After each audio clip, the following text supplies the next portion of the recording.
madame, monsieur, bonjour. J'espère que vous allez bien et que votre semaine s'est bien passée. En tout cas, pour notre part, cela va super bien. Oui, j'ai dit notre part puisque je ne suis pas tout seul sur le plateau. Aujourd'hui, je suis en compagnie de Cédrine. Bonjour. De Bastien. Bonjour à tous. Ainsi que de Marilou. Bonjour, et bien entendu, cette voix magnifique appartient à Rémi. Oh, merci beaucoup. Vous êtes ici sur le plateau de Delta FM pour nous parler d'un événement qui se passe en ce moment dans l'enceinte de notre établissement, n'est-ce pas ? Eh bien, effectivement, il y a une exposition au LP2I sur le thème du ciel. Vous pourrez la voir en salle d'exposition au LP2I au premier étage. Waouh, super. Et dites-moi, cette exposition, elle a été réalisée par qui et dans quel cadre ? Alors, elle a été réalisée avec les élèves de première spécialité arts plastiques, accompagnés de Madame Marcousi, notre professeure, dans le cadre de notre scolarité et de notre première année. D'accord, il s'agit donc de vous, les élèves, qui avez organisé un événement artistique dans le lycée. C'est donc vous également qui avez choisi les œuvres qui se trouvent dans l'exposition ou on vous les a imposées ? Non, alors ces œuvres ont été proposées donc, par le FRAC, le Fonds régional d'art contemporain du Poitou-Charentes. On en avait une trentaine sur le thème du ciel. On en a sélectionné une dizaine. Madame Marcousi en a apporté les archives du confort moderne sur une œuvre qui était en rapport aussi avec le ciel et une expo de Matteo Kloss, un artiste qui vient de Poitiers. Génial. Mais quels ont été vos premiers contacts avec les œuvres ? Vous avez d'abord été les voir quelque part avant ou on vous les a directement montrées en photo ? Alors non, elle s'est déroulée en deux temps. La première, c'est qu'on les a vues en photo sur le site du FRAC. Et la seconde, c'est que nous avons été voir ces œuvres-là au FRAC. Ils les avaient sorties spécialement pour qu'on puisse les voir en vrai. Du coup, quelles sont les œuvres qui sont exposées et quels sont le ou les sens qu'ont voulu exprimer les artistes ?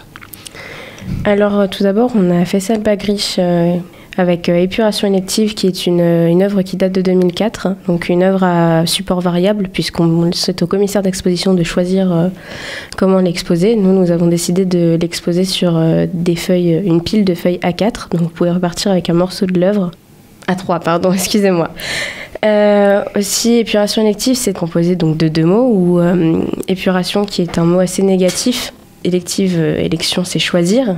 Donc en fait, là, l'artiste a choisi d'effacer tous les drapeaux d'une page de dictionnaire pour ne garder que les étoiles et les disposer sur un fond bleu pour imiter, par exemple, un ciel étoilé. Donc un ciel étoilé qui ferait rapport à des frontières, où il effacerait toutes les frontières du monde.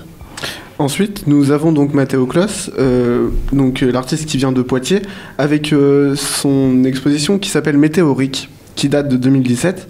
Donc c'est un assortiment de boules de plâtre qu'il a taillées de façon à ce que ça nous rappelle les comètes. Donc il a eu plusieurs mélanges de pigments de façon à ce qu'elles soient toutes différentes. Et il veut faire un mélange entre l'art et la science pour nous rappeler que la vie vient des comètes et des météorites, donc les éléments chimiques qui ont été apportés au fil du temps. Et donc la théorique, donc voilà, c'est vraiment un mélange de ces deux de science et d'art finalement. Oui. Voilà. Il y a aussi des œuvres proposées par Sarah Holt qui sont des photographies. Tout d'abord, il y a N qui est une photographie où on voit un fond assez foncé et on peut voir un N et on pourrait se demander mais qu'est-ce que c'est que ce N ? Eh bien, c'est tout simplement la Lune qui a fait ce tracé. Il n'y a aucun photomontage, c'est tout simplement le temps d'exposition de l'appareil photo qui a été mis à environ 1 heure. Et comme la photo a été prise sur un bateau avec les mouvements de la Lune, et bien tout simplement avec le mouvement du bateau, ça a formé une lettre qu'on pourrait assimiler à un N.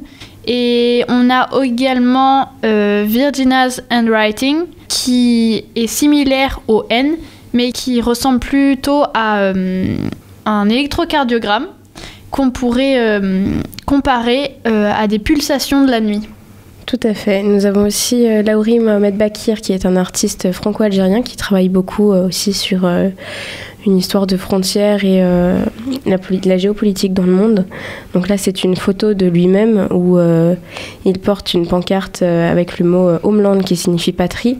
Donc la question de la patrie revient dans cette œuvre où il nous fait nous interroger sur la patrie, qu'est-ce que c'est ? La patrie, est-ce que c'est là où on habite, là d'où on vient ? Et où la pancarte située dans le ciel peut nous faire réfléchir à est-ce que l'artiste n'a pas voulu dire que la pancarte étant dans le ciel, alors la patrie est partout, et dans ce cas-là, lui aussi efface les frontières pour rendre le monde universel et accessible par tous tout le temps. Il y a aussi 6 carreaux de faïence, 9 carreaux de faïence de Thierry Mouillet, autant pour moi. En tout, il en a fait 69 et sur ces carreaux, on peut voir des empreintes de pas. Et ce sont tout simplement une reproduction de la photographie de l'empreinte du premier pas de l'astronaute Neil Armstrong sur la Lune en 1969. Donc c'est sûrement pour ça qu'il en a fait 69. Les carreaux font partie de la Fondation Mouvante. Fondation Mouvante, c'est un oxymore, donc c'est un petit peu rigolo. Tout comme les empreintes de pas sur la Lune qui sont représentées sur Terre. L'artiste aime beaucoup jouer sur les mots comme ça. Donc ensuite, nous avons eu l'occasion d'avoir les archives d'une œuvre qui s'est produite il y a 28 ans au Confort Moderne de James Turrell, donc un Américain. Cette œuvre s'appelle Heavy Water. Donc c'est des archives donc, du Confort Moderne parce que l'œuvre n'est plus. Mais le Confort Moderne a servi de vitrine mondiale pour cette œuvre qui est vraiment assez célèbre. Par son originalité et de sa performance à l'époque qui était assez impressionnante parce que c'est un cube assez imposant qui a été suspendu au-dessus d'une piscine et pour pouvoir rentrer dans ce cube qui était ouvert sur le haut pour qu'on puisse jouer avec la lumière, il fallait plonger dans l'eau, dans la piscine et passer sous le cube pour pouvoir y entrer. Donc James Turrell ici voulait surtout faire un jeu avec la lumière, donc ce qui était une œuvre complètement immersive et assez impressionnante pour l'époque. Et donc ensuite nous avons Midja Tusek, 2 œuvres de cet artiste qui n'ont pas de titre chacune. Donc la première qui est d'une petite taille de 42 cm de long, qui représente un paysage et donc dans le ciel une énorme tache d'acrylique a été mise pour casser la profondeur du paysage. Dans la deuxième œuvre qui elle est beaucoup plus grande de 2 mètres, nous avons aussi tout pareillement un paysage, sauf que cette fois ce n'est pas une tache mais une grande ellipse blanche qui prend une très très grande partie du tableau qui casse la profondeur du paysage. Ici, Midja Tusek voulait surtout remettre en question les points fondamentaux de la peinture du XXe siècle et faire la représentation entre la figuration et l'abstraction. D'accord. Et pour trouver ces informations, comment ça s'est passé ? Vous avez rencontré les artistes, vous leur avez envoyé des courriers, des courriels, comment ça s'est passé ? Alors en fait, la recherche d'informations, elle a été très variée puisque ça dépendait des artistes. Par exemple, Matteo Claus était présent à l'exposition, au vernissage de l'exposition ce jeudi 13 février. Donc on l'avait rencontré aussi avant quand il est venu déposer les œuvres. Donc ça nous a permis de parler avec lui et de comprendre mieux ses démarches et ses choix. Par exemple, pour Laouri Mohamed Bakir, on lui a envoyé un mail, mail interview. On lui avait posé plein de questions, il nous a répondu, ça nous a permis de comprendre un peu plus, puisque lui, cette œuvre-là, Homeland, on n'avait pas d'informations sur Internet.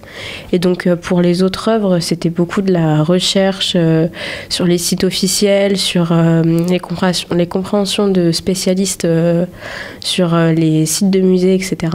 Eh bien, chers collègues, je vous remercie de bien avoir voulu m'accorder du temps aujourd'hui pour expliquer votre exposition Ciel qui sera ouverte jusqu'au 17 février. Merci de votre présence et d'avoir répondu à mes questions. Sur ce, il est temps de se quitter, très chères personnes qui m'écoutent.